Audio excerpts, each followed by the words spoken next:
Hi BookTube, it's Ros here with a tag for Tag Tuesday, and I'm doing this one because Shawn, the book maniac, tagged me in this and was kind of scolding me the other day in the comments for not having done it yet. And it is awful because it is like, I don't know, 2 months old or something, not quite that.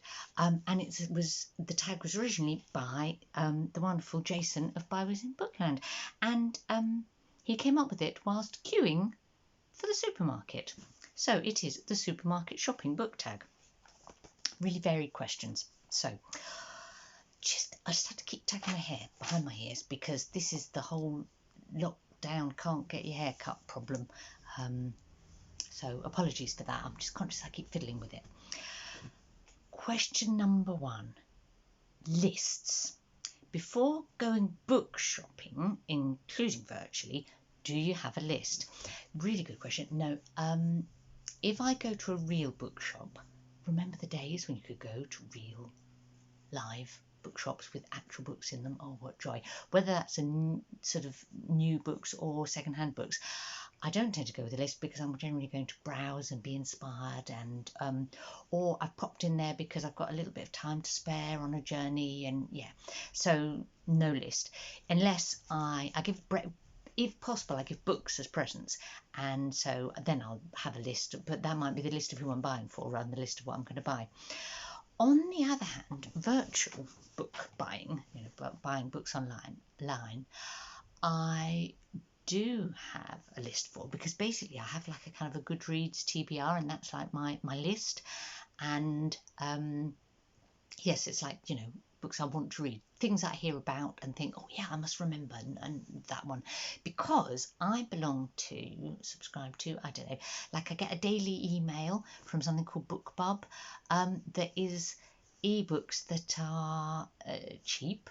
Terrible cheapskate I am, but things that are currently on offer for like 99p or 1.99, and so I look at those and think, oh, that one's on my list, or otherwise I'm tempted to buy something every day, which would be, it's only 99p a day, but just fills up the Kindle and I'm never going to read them all. So that's lists. Question number 2, fruit and veg. Books that are good for the body and mind. Recommend a book that you feel improved your physical or mental health, as fruit and veg would do. Now, mental health, basically the act of reading is definitely good for my mental health. I know that, but I wouldn't really pick out any particular book for that. I'm definitely not big on, what would you call it, uplit, that is quite popular these days. I think it's not really, yes, for a book to be good for my mental health, it doesn't need to be anything to do with mental health or being cheerful, if that makes sense. Physical health. Now, I do have an answer for this because if you're English, you may know of the books of Alfred Wainwright, and he wrote and illustrated books about, well, particularly about the Lake District in the northwest, but also others on other bits of walking in northern England, and you'd think, oh, you wouldn't read a book like this cover to cover, but there's something just irresistible about his little pictures and maps. I love a map in a book, and he describes the routes, and he describes when you're on he does these little things, diagrams, like if you're on the summit of this particular Lakeland Fell, of all the things you can see from there. And the originals are like this, and then I also have a load of the updated ones so that you can actually safely use them walking, because obviously he marks like the routes up a hill, say, and if they've changed, that could be quite dangerous. So and good for my physical health, because just like, on a cold winter's day, if you flick through one of those, it gets you into the, like, yeah, I've got to book a trip to go and do some serious walking, even if you don't end up going to exactly where he's writing about in the books, if that makes sense. Question number 3, tinned goods. Regardless of the label on the can, the contents are all too often bland. What's your tin can genre? Well, thinking about the mental health one kind of helped me come to the right answer for this one, which is self-help books. Oh, I can't be doing with self-help books. They do tend to be bland and kind of repetitive. Like very often I think, oh, there's one, possibly two good ideas here. You know, if you read, basically all you need to do is read the blurb. You don't need to read the whole book. Some people love them, don't they? I probably offended loads of people. I think they're rubbish and like almost like most of them are like just exploiting people's gullibility or something, or desperation, or I don't know. Don't get me started on that. I'll shut up. Question number 4, meat or fish counter. Something that's prepared by a skilled butcher or fishmonger, just how you want it. Tell us about a book you felt was written just for you. Now, the book that feels like that for me is a book by an author called Rosamund Lehmann. Here's another of her books, Invitation to the Waltz. I don't have a copy of the book, I'm going to say. It's The Dusty Answer. And I don't know what's happened to my copy. I must have lent it to someone, and maybe Tilly. If I'm lucky, it's Tilly and it'll come back. Or I'll just have to get another copy, preferably in a gorgeous Virago Modern Classic edition. Because, now, it's a book that was written in 1927, but it still feels, when I read it for the first time when I was, I don't know, about 18, it did feel like it had absolutely been written for me, like almost not quite about me, but it's about it's a coming of age story about a girl who's a bit sort of solitary and a bit studious, and who kind of discovers how to have fun as a teenager, basically. Yeah. So why would I think that was written for me? I can't imagine. This one is equally wonderful, and in fact everything by Rosamund Lehmann is a very, very strong recommendation from me. Yeah, she wrote sort of from 1927 onwards into the 50s, 60s, maybe into the 70s, I don't know. Brilliant author. Question number 5, baked goods.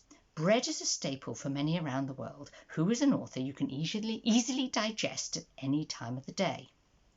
Now, the concept of easily digestible books was interesting, and I was thinking, there are certain authors that I know everything that they write pretty well is likely to suit my stomach, shall we say. There's a whole load of women writers, like whose output may be quite varied, but I just know it's gonna suit my stomach. Hilary Mantel would be one, Pat Barker would be another, Helen Dunmore, she died recently, it's another, Rose Tremain. I love Rose Tremain. I feel like her name sounds like she'd write kind of like rom-coms or something, but actually really interesting books she writes. And they're all English, but an American one would be Marilynne Robinson. You know, yeah, I just know anything she writes, it'll, yeah, not digestible as in bland, but yeah, something that I will settle well with me, put it that way, won't give me indigestion. Question number 6, chilled section. Recommend a cool new author or book you recently discovered. Well, I've read a lot of good new books recently, because I read a lot of books by new authors I don't already know, I suppose. Yeah.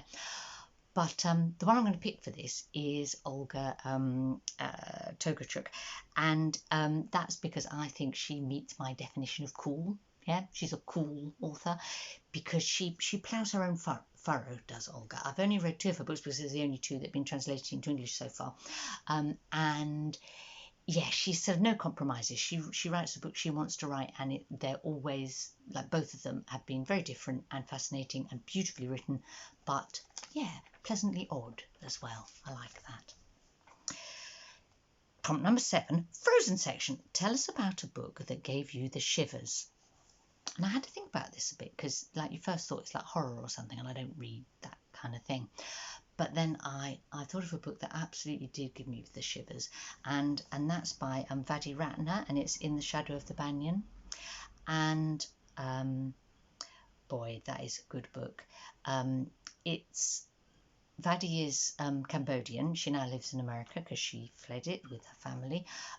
But she was living there as she was a small child at the time of the Khmer Rouge, when they basically took Cambodia back to year zero. You know, tried to like wipe everything and just, well, really extreme. If you're young, you may not have heard of it, I suppose. But yeah, it was 1975 to 1979, and they just destroyed the country, and it was terrifying. And Vaddey lived through that, and in quite an extreme way. And so you know that this book is based on her personal experience, but it's not a memoir. It's written a memoir as well, I think. It's like it's almost more powerful because she's used her experience to write this novel. And because her writing is beautiful, lyrical, I think is the word that I would use.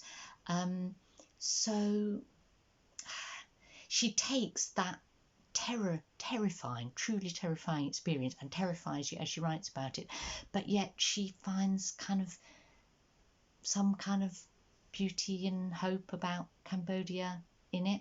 Yeah, another strong recommendation. Question number 8. Beers, wine and spirits.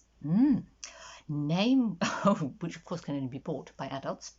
Name one of the first books you read that made you feel like an adult. And I knew the one I had to pick for this, which was Madame Bovary by Flaubert. And why did that make me feel like I was like a kind of in my late teens or young? I was like a young adult. I was a young adult when I read this book, and I read it thinking, oh, I'm just grown up enough to understand what this book is about. I think it felt like, well, it was French, you know, so obviously, you know, you're reading something that, you know, has a certain, you feel a bit sophisticated if you're reading French literature when you're a young English woman, don't you?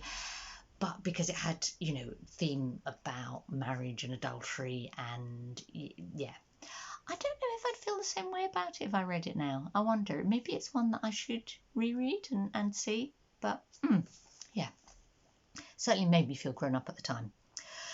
Question number 9, sweets or candy? Yeah, well, sweets for me. Yeah, candy's American term, isn't it? What genre or author is your indulgence when you need a little treat to read? Now, my normal preference in books, maybe, is for the odd and uncomfortable. Yeah, I mean, I read more odd and uncomfortable books than treat reads, if that makes sense. I like to read things that, yeah, take me somewhere different or tell me something different. But if I am looking for a treat read, I tend to, where I go is England in the sort of 1920s to 1950s, maybe. That's probably my treat read period, and it's probably written by a woman. We've got a couple of examples here. E.F. Benson, Map and Lucia novels. That would be a good example of a treat read.